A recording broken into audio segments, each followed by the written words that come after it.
ay sila po ay mahilig, madalas po makinig. Makinig po sila dahil sa ang pinuno po nila noon ay si Moises. Nakikinig po sila dahil kay Moises. Si Moises po kasi siya naman yung tagapagsalita o si Aaron na kapatid ni Moises.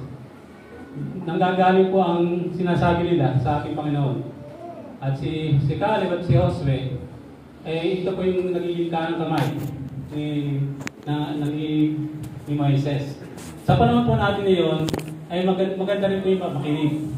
Kaya lang po, ang sabi po sa John 5:39, ito po ang sa panahon po natin, sabi, saliksikin ninyo ang mga kasulatan sapagkat iniisip ninyo na sa mga iyon ay meron kayong buhay na walang hanggan. At ang mga ito ay siyang nagpapatotoo tungkol sa akin. Ngayon po sa panahon po natin ngayon, mas mainam po yung nakikinig ka rin, mas mabuti naman yung nagbabasa ka ng Biblia. Kasi po, sa pakikinig po, hindi po natin pwede isalala yung ating kaluluwa. Yung kaluluwa natin sa mga, pagnyari sa pastor, hindi ko naman po sinisiraan yung pastor. Marami po kasi mga pastor sa panahon po natin ngayon na nababago na yung kanilang pananampalataya. Sa una, akala mo okay. O kaya sa ibang ministro, o kaya sa ibang pare, lahat po na yan, hindi po natin pwede isalala yung ating kaluluwa. Kaya po, ang pinakamaganda, sinasabi po ni John, ng ating Panginoon Jesucristo, sa sulat ni John, nasa leksikin ninyo ang aklat. Bakit po nasa leksikin ng aklat? Kasi po, ang aklat ng Biblia po, wala pong kamalian. Wala pong dagdag. Pagdating po sa pagsasalita po ng mga pastor dito, meron na kahit paano po, meron pong dagdag yan. May kanila pong experience yan. Experience naman nila, hindi naman pwede naman angkop sa lahat. Di ba? Kunyari, isa, katulad po sa tindahan, may nagtinda ng barbecue, masenso. Kaya gusto mong masenso, titinda ka rin barbecue. Ang problema, hindi man pala para sa iyo. Ganun po yun. Kaya po pagdating po sa pakikinig, maganda rin po. Kaya nga sabi ng ating Panginoon, sa pagdating sa mga paraseo, sa mga eskriba, pakinggan niyo yung kanilang mga salita at pulutin niyo ay yung mga mabuti. Kasi po marami pong mga sablay yung mga paraseo. Ang paraseo ay sila po yung mga tagapag-ingat ng kautusan ni Moises.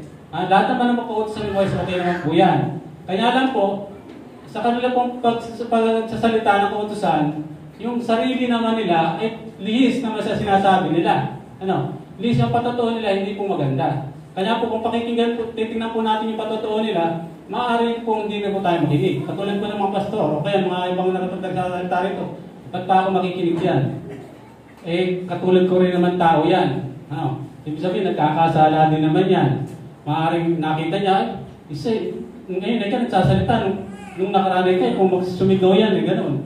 Di ba? Sabi niya ating Panginoon Jesucristo, ang tao po ay nagkakamali, nagkakasala, nagkukulang. Pero pagdating sa salita ng ating Panginoon, pipiliin po natin, kahit na sino man po yung nagsasalita, piliin po natin yung totoo. Yung totoo. Ngayon, mas mainam nga raw po ang magbasa ng salita ng ating Panginoon. Bakit? Dito po sa pagbabasa po ng salita natin tungkol sa Bible po natin binabasa, hindi po tayong kayang dayain. Kasi po, ang Diyos na po ang kausap natin pagdating sa Bible.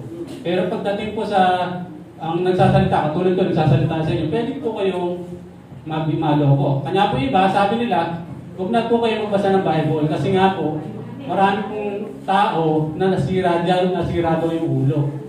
Kanya po iba, hindi na po nagbabasa, iba nilang sinasalali nila yung kanilang kaluluwa, yung kanilang mga, kung ano man yung kanilang kinabubuhay, doon sa nagsasalita. Mali po yun. Kailangan po na marunong kayo makinig, at mas marunong kayo magbasa. Meron sa katulad po ngayon, mga college po, nakita po nag-aaral, wala pong dalang ballpen, wala pong dalang bag, wala pong dalang notebook man lang. Paano kayo man matututo? Yung anak ko po, mas may nga po, matipid. Hindi ka nabibili ballpen, hindi ka nabibili papel, hindi ka nabibili notebook, wala na rin pong bag. Dadali na lang po yung alin. Kung ano yung fees niya, yun na lang. Cellphone. Ano po, kaya lang po, ang katotohanan po ba nun talaga, talagang 100% ba? Talagang yung pinakikinggan nila at yung aklat na kanila babasahin, talaga bang napagtutunan yung college po ngayon.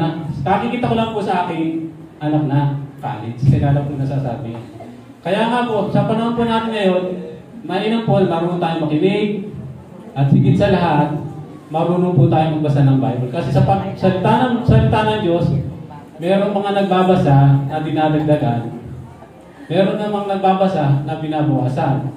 Pero pagka tayo po ang nagbasa, hindi po pwede bawasan, hindi po pwede dagdagan. Kasi ikaw na po ang may problema. Kanya po ang Bible, sinali na po sa ibang wika para po maintindihan ng iba't iba na Tagalog, Kapampangan, Bisaya, o English man siya, maintindihan na po ng bawat sa. Ganyan po, tayo kamahal ng ating Panginoon. Ano? Sinali na po, pinahintulutan ng Diyos na masali na po sa iba't ibang wika ang Biblia para pong mabasa. Wala pong bawal. Hindi po bawal. Sabi ng ating Panginoon kay John, saliksikin daw po ninyo ang salita ng kasulatan. Ibig sabihin, pagka ninyo, marami po sinasabi, hindi po ba pwedeng ministro lang po ang magsasaliksik? Hindi ba pwedeng pastor lang po? Kasi po nga, sabi ko nga sa inyo, lahat po tayo ay nagkakamali. Lahat po ng ating karunungan ay limitado lang.